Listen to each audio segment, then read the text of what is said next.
masalamda senin sözlerin, yatlayarım geçip giden ağır günlerim. Yönü biliyerim şu duygularım, hiç açan yüreğimden çıkmarsın yarım. Ellerine kırmızı güller verenim, unutup bilme süyen yenim. Yönü kırmızı gülleri versem de yüreğimden alıptır şolaydan sözlerim. Neçe atlasam da, neçe otursam da gözümüme getirebilmem senin keşfin. Meni yatlayarmın, meni söylermin, yönü kızarlar için sen benim geçtin. Neme olsa da men seni bağışlarım, senin beni bağışlarsın onu biliyerim. Gelersin gelmezsin belki duyuyorsun, canım seni unutup silmeyerim. Gitti gözümden, geçim gitti men yüreğimden. Sevgim gitti bak men kalbimden. Can ettim ellerimden. Sudurum gitti gözümden, geçim gitti men yüreğimden. Sevgim gitti bak men kalbimden.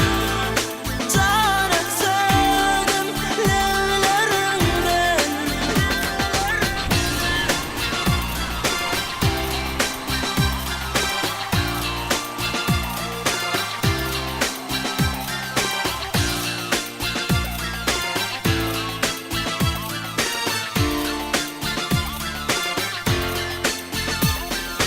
Oturup öyde fikirlen yarın, sen beni heybir yatlayarmın. Belki de üçünden belki yoktur, ana şonun içine men yan yarın. Nem üçündür böyle volyar, ama hiç gün düşünüp bilmeyer. Geçenlerimiz şeyle aydıptır, bizim söyünürümüzü bizi söymeyer. İnce iyice yapma seni atladım, gözümüme hiç getirebilmedim. Şu günlerden sonra görmedim, sen gittin son gelmedin. Elbette eşlersin, elbette duyuyorsun, bilersin, görürsün, yanarsın, koyarsın. Yönü düşünüyorsan sana giç olur, vah yanlışıptır diyersin. Sudurum gitti gözümden, geçim gitti men yüreğimden. Sevgim gitti bak men kalbimden.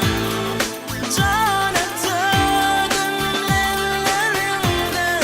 Sudurum gitti gözümden, geçim gitti men yüreğimden. Sevgim gitti bak men kalbimden. Can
menin derdimi aramadınlarka.